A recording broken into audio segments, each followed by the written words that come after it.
kemuliaan Sang Buddha membabarkan dhamma yang telah beliau ketemukan, beliau mengatakan, terbukalah pintu kehidupan abadi bagi mereka yang mau mendengar dan mempunyai keyakinan.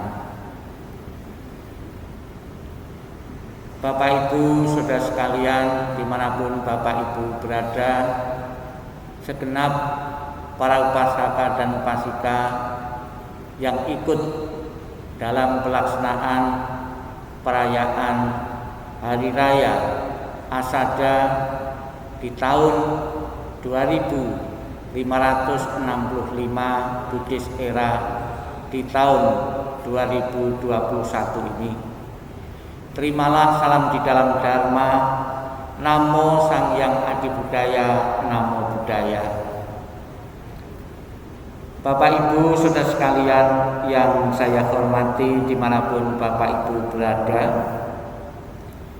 perayaan Asada tahun ini amat berbeda dengan tahun-tahun yang lalu, karena Asada tahun ini kita peringati, kita rayakan dengan sangat-sangat sederhana, tanpa kehadiran umat di Wihara Budayana Dharma Wira Center ini, karena sesuai dengan anjuran dari pemerintah bahwa saat ini kita masih dalam masa pandemik COVID-19, maka umat tidak diperkenankan untuk berkerumun, untuk datang langsung di wihara. Dan kami sebagai salah satu rohaniwan agama Buddha, sesuai dengan anjuran pemerintah, para rohaniwan untuk ikut serta mensosialisasikan tentang protokol kesehatan, karena saat ini kita masih dalam masa pandemik. Maka pada kesempatan ini juga saya menganjurkan kepada segenap umat Buddha dimanapun Bapak Ibu berada untuk mentaati 5M. 5M ini adalah kepanjangan dari yang pertama.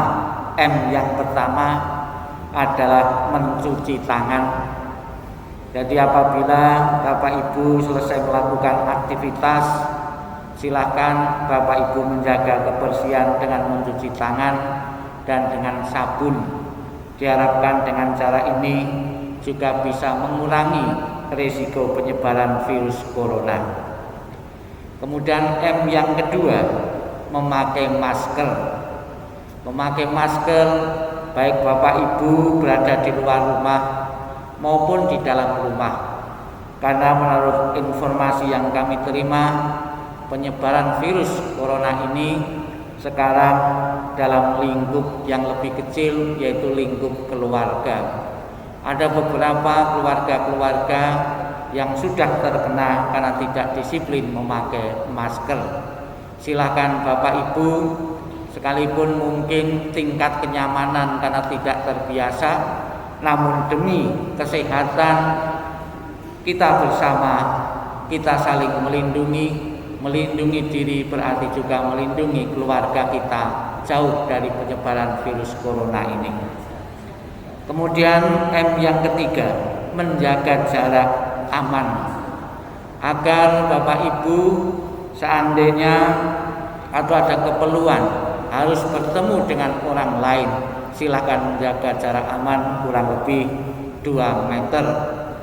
Kemudian yang M yang keempat, menjauhi kerumunan. Apabila tidak perlu, tidak penting, sebaiknya Bapak Ibu tidak perlu keluar, tidak perlu mendekat kerumunan-kerumunan, karena kerumunan adalah salah satu hal yang juga menjadi faktor penyebaran virus corona ini.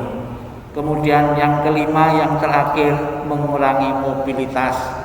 Apabila Bapak Ibu tidak penting, tidak perlu, silakan Bapak Ibu tidak perlu bepergian, karena dengan bepergian pun akan menciptakan kerumunan-kerumunan dan juga akan membawa risiko yang lebih berat lagi untuk ikut andil penyebaran virus corona ini.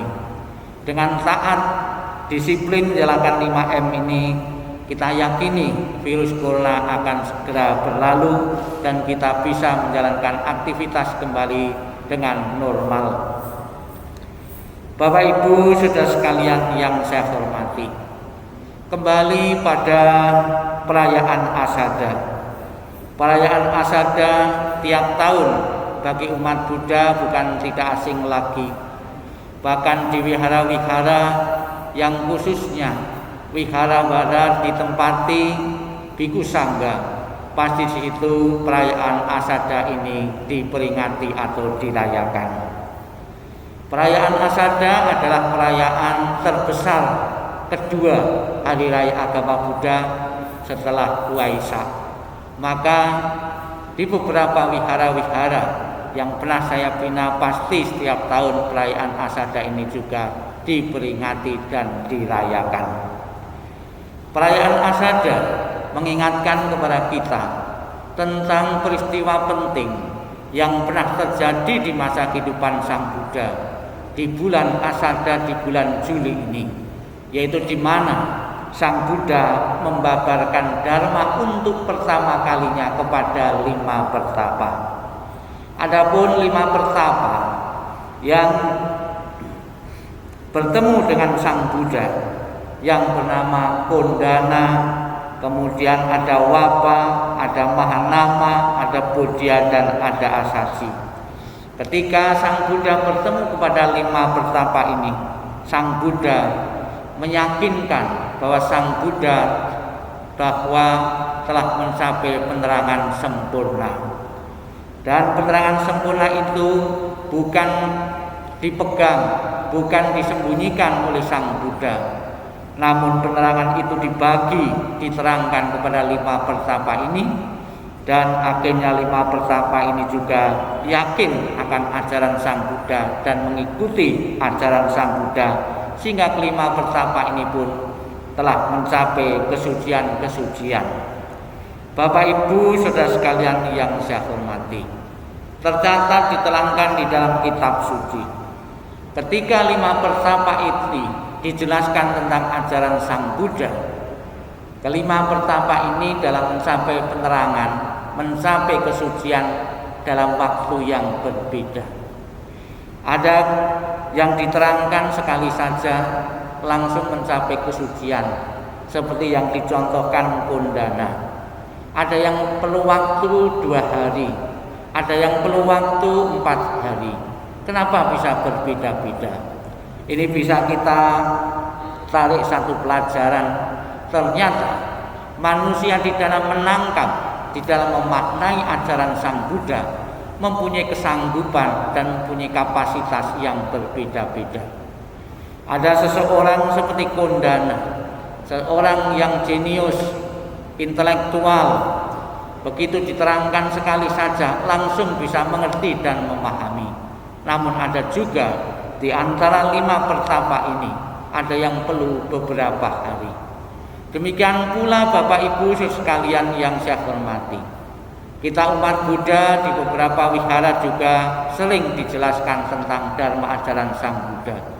Ada yang begitu mendengar sekali, bisa mengerti, bisa memahami, dan langsung bisa mempraktikkan. Namun juga tidak sedikit juga, sekalipun umat itu sudah diterangkan berkali-kali, bermacam-macam cara penjelasan diberikan, namun tidak langsung bisa mengerti. Namun bagi mereka yang tidak langsung bisa mengerti, bisa paham tentang ajaran Sang Buddha, tidak perlu kecil hati. Salah satunya kita perlu kecil hati, yaitu kita harus dengan rutin, kontinu mempelajari ajaran Sang Buddha. Dengan kontinu, dengan rutin kita belajar agama Buddha, tentunya kita juga akan bisa memahami ajaran Sang Buddha tersebut. Bapak Ibu saudara sekalian yang saya hormati, kalender Buddhis di tahun Asada ini menunjukkan tahun 2565 Buddhis era. Namun sebetulnya ajaran Sang Buddha ini jauh lebih lama lagi, karena tahun Buddhis ini dihitung dari wafatnya Sang Buddha, ditambah 45 tahun dari tahun pertama. Jadi kurang lebih usia Dharma 2610 tahun. Usia yang tidak mudah, usia yang sudah cukup tua sekali. Kenapa ajaran Sang Buddha sampai mampu bertahan hingga sampai saat ini 2610 tahun? Ini adalah sebuah renungan bagi kita dan juga sebuah kebanggaan bagi umat Buddha. Kenapa ajaran Buddha mampu bertahan sekian ribu tahun ini? Ada beberapa hal yang perlu kita catat, kita renungkan. Yang pertama, karena ajaran Sang Buddha sangat relevan sepanjang masa, sehingga relevansi inilah yang membuat minat umat Buddha sampai saat ini pun tetap tertarik terhadap ajaran Sang Buddha. Kemudian yang kedua, ajaran Sang Buddha mampu beradaptasi dengan zaman. Ajaran Sang Buddha mampu beradaptasi di mana agama Buddha itu bisa berkembang. Agama Buddha mampu beradaptasi dengan kebutuhan manusia yang menyebabkan Dharma tetap bertahan hingga sampai saat ini. Dan yang ketiga, kebanggaan kita adalah loyalitas daripada umat Buddha seluruh dunia yang setia, yang loyal untuk melestarikan Buddha Dharma. Umat Buddha tidak tanggung-tanggung dalam melestarikan ajaran Sang Buddha dengan selalu belajar dan mendukung sarana-sarana yang bisa dipakai untuk pelestarian Buddha Dharma. Dan yang keempat, kenapa agama Buddha bisa bertahan hingga sampai saat ini? Karena asas manfaat.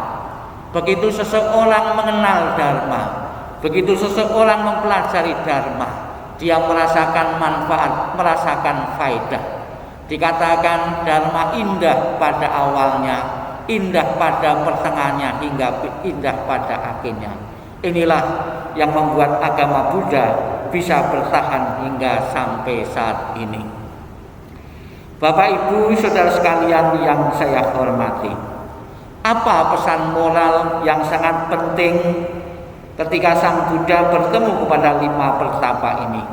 Tentunya pesan moral ini bukan saja ditujukan kepada 5 pertapa, namun kita pun dalam kehidupan saat ini pun juga bisa mengambil makna, mengambil hikmah dari pelajaran ketika Sang Buddha bertemu kepada 5 pertapa ini.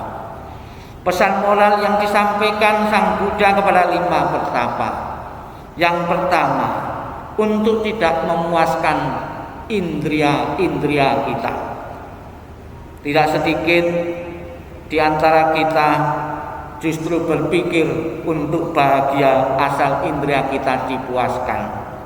Namun sebaliknya, bagi orang-orang yang terlalih spiritualnya, justru indera-indera yang merupakan penghalang untuk mendapatkan kebahagiaan yang abadi dan langgeng.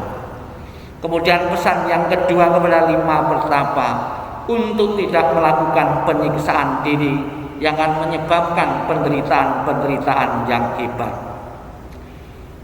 2 hal pesan moral Sang Buddha inilah tetap relevan sepanjang masa hingga sampai saat ini. Dan juga kepada 5 pertapa ini, Sang Buddha mengajarkan tentang 4 kesunyataan mulia, 4 kebenaran mulia.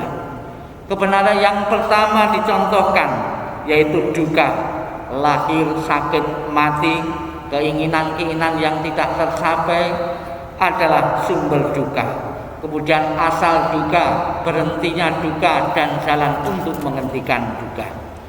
Dari jalan untuk menghentikan duka inilah kita bersama-sama tahu tentang 8 ruas jalan utama.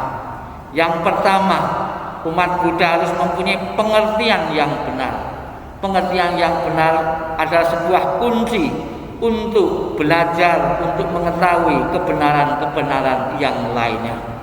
Yang kedua, kita harus mempunyai pikiran yang benar, pikiran yang penuh cinta kasih, welas asih, menjauhi kekerasan. Kemudian yang ketiga, kita harus menjaga, mempunyai ucapan yang benar, perbuatan benar, penghidupan benar, daya upaya benar, perhatian benar, dan konsentrasi yang benar. Dari 8 ini bisa kita ringkas dan biar mudah dihafal, yaitu bisa diringkas menjadi 3, yaitu sila, samadhi, dan kebijaksanaan. Umat Buddha apabila kepingin bahagia mengakhiri kehidupan ini biar tidak menderita dalam lingkaran penderitaan, wajib mengerti, memahami tentang 8 ruas jalan utama ini yang akan membawa berakhirnya penderitaan atau akhirnya duka. Semoga Bapak Ibu saudara sekalian dimanapun Bapak Ibu berada, dengan peringatan Asada tahun ini Bapak Ibu akan selalu diingatkan tentang esensi ajaran Sang Buddha untuk mengatasi duka dan derita dengan praktek jalan tengah. Ada beberapa hal yang diterangkan di dalam buku-buku Dhamma untuk mengerti dan memahami ajaran Sang Buddha, khususnya yang berkaitan dengan Asada ini.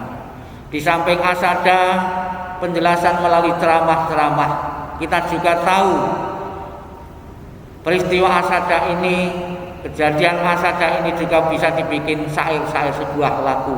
Yang tadi di saat bermeditasi Bapak Ibu, saya bacakan syair-syair lagu yang berkaitan tentang Asada. Semoga dengan bermacam-macam cara dan sarana yang sering dipakai di wihara untuk mengenalkan ajaran Sang Buddha, Bapak Ibu semakin paham, semakin mengerti, dan juga bisa mencapai kesucian-kesucian seperti apa yang telah dicapai oleh 5 pertapa ini, bisa memahami, memaknai ajaran Sang Buddha sehingga benar-benar Dharma itu bermanfaat bagi kehidupan Bapak Ibu saudara sekalian. Sabi sata bawantu sukitata, semoga semua makhluk hidup berbahagia dan sejahtera. Sadu, sadu, sadu. Selamat merayakan Hari Raya Asada 2565. Semoga semua makhluk berbahagia. Sadu, sadu, sadu. Terima kasih yang mulia.